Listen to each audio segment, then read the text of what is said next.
If you're a woman over 50 who is capable, high achieving, you're good at anything you put your mind to, and yet you still haven't figured out how to get those consistently healthy eating patterns in check so that you stop gaining weight, this is the video for you. Today, I'm going to be walking you through 3 ways that trauma and your history of trauma may be sabotaging your weight loss, and this is especially for those high achievers.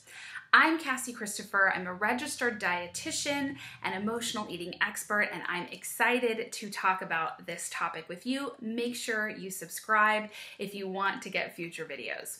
Let's get into it, and we'll start by defining what is a high achieving woman. And this, I'm talking about those of you that you can be trusted with anything, whether it's throwing a party for a friend, doing something at work, doing something at home. The people around you know that they can count on you with whatever you're supposed to do. You will get it done, and you will get it done well. You're someone who probably has some confidence in yourself and your abilities. You're good at most things you do and try, and yet for some reason, for all that you've accomplished, you haven't been able to figure out food.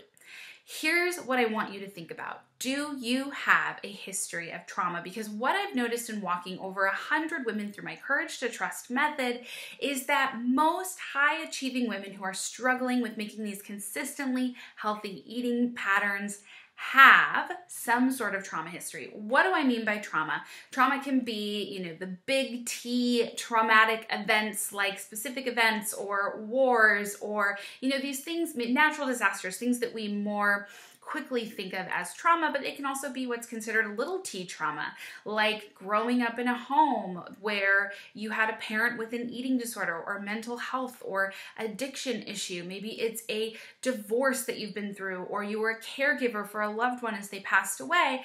And the similarities, whether it's big T, little t, whether you're diagnosed with post-traumatic stress disorder or not, the similarities are that this event, it has been more overwhelming than you were able to cope with, and it's changed, it's impacted your emotions, your beliefs about yourself and the world, whether you are safe to feel your feelings or not, and it's changed your biology, making you more susceptible to stress, feeling more alert and on edge, and we'll talk about that in a moment.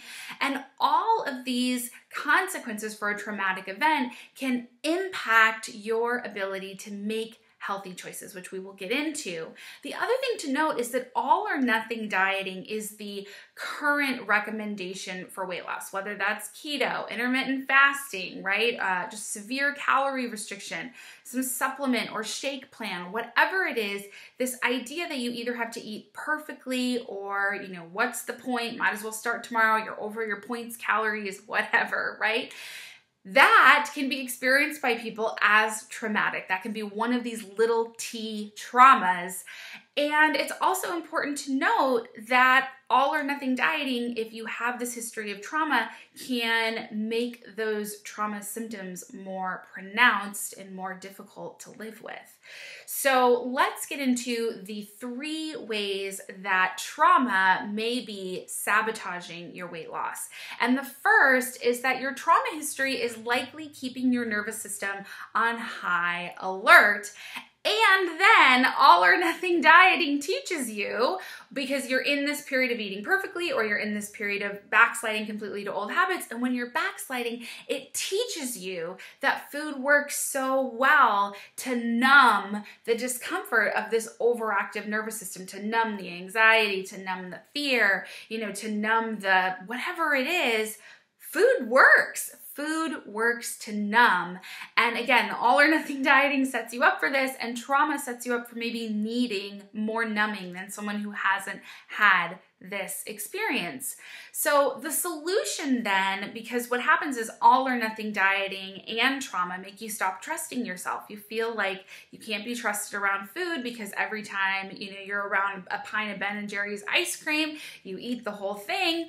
And so you need to relearn, you need to cultivate the courage to trust yourself and heal the harmful physical, mental, emotional effects of all or nothing dieting and trauma so that you can have a supportive relationship relationship with food, your body, and your health, and so you can eat with joy instead of eating to seek joy. And throughout the rest of this video, I will be sharing with you how you can cultivate the courage to trust. There are 4 pillars. We'll talk about 3. The first pillar of the courage to trust method is to start with calming your nervous system. No surprise that if the impact of trauma is to, activate your nervous system, and all or nothing dieting does that as well, that the first step to healing might be to calm your nervous system.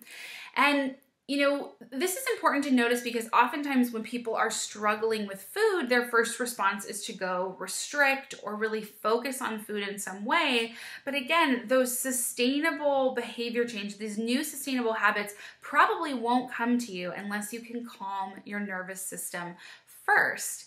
And I'm going to give you one quick thing you can experiment with, but of course there's a lot of different strategies for calming your nervous system, and I teach a lot of different strategies depending on what someone personally needs when I'm working with them. But the first place you can start is to check in with your body throughout the day. I really love how my Apple Watch or my Fitbit will give me that little reminder to stand up during the day, and if you have one of these, take that as your reminder, your mental nudge to just take a moment, stop what you're doing, and check in with your body. Do a body scan. Take a deep breath, then go from the tip of your head down to your toes. What are you feeling? Do you feel tension? Where do you feel it? How are you doing in the moment? And then to ask yourself, how can you care for yourself to then release that tension? And that's going to go a long way to helping you calm your nervous system throughout the day. I will be covering more ways to calm your nervous system and the other pillars of the Courage to Trust method in my upcoming live training, How to Stop Obsessing About Food and Create Consistently Healthy Habits. You can get the link for that in the description. I'd love for you to sign up and see you there.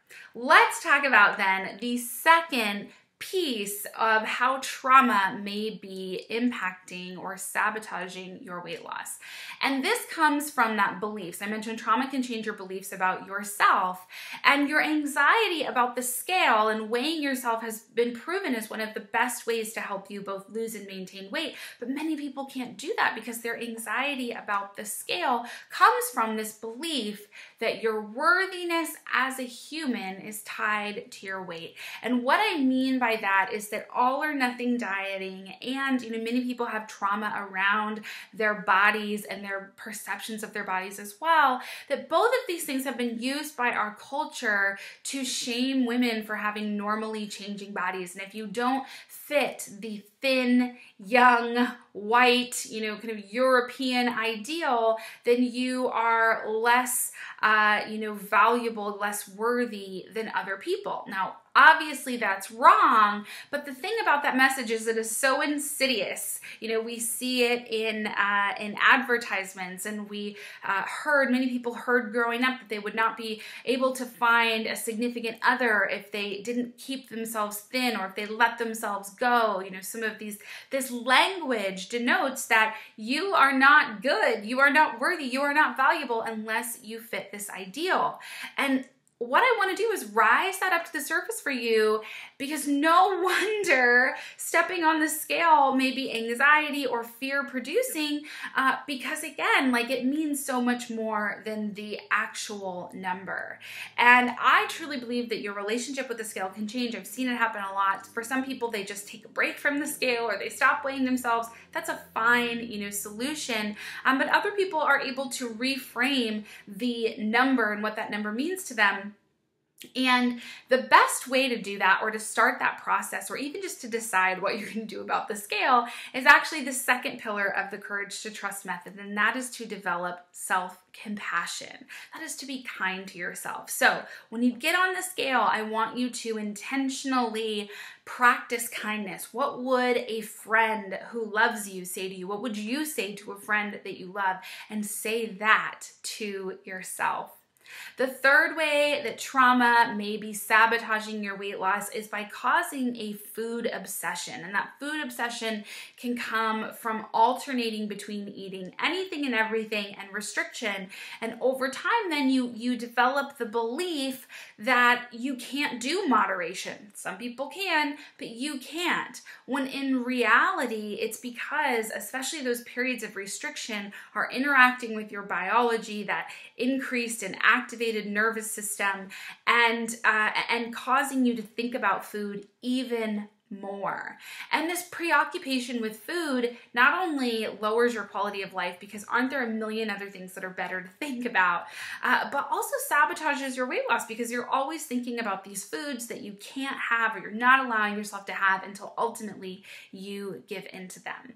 And the solution then to this food obsession is really walking through all the pieces of the Courage to Trust method. So calming your nervous system, self-compassion, and then third, listening to yourself and really asking yourself in those moments, what is it that you need? What is the craving that you're experiencing communicating to you? And I share this because oftentimes in the exact moment, what I want you to know is it's uncommon for you to be able to kind of get that 10,000 foot bird's eye view, because oftentimes these cravings come with a lot of nervous system activation, fight or flight, this primitive drive to eat, right? Like that's not really the time to stop and think about your feelings, but more so after you've eaten something, to look back, to be kind to yourself and look back on what happened, and rather than blame yourself, really, ask yourself, what is it that you needed in the moment? Did you need a hug? Did you need some comfort?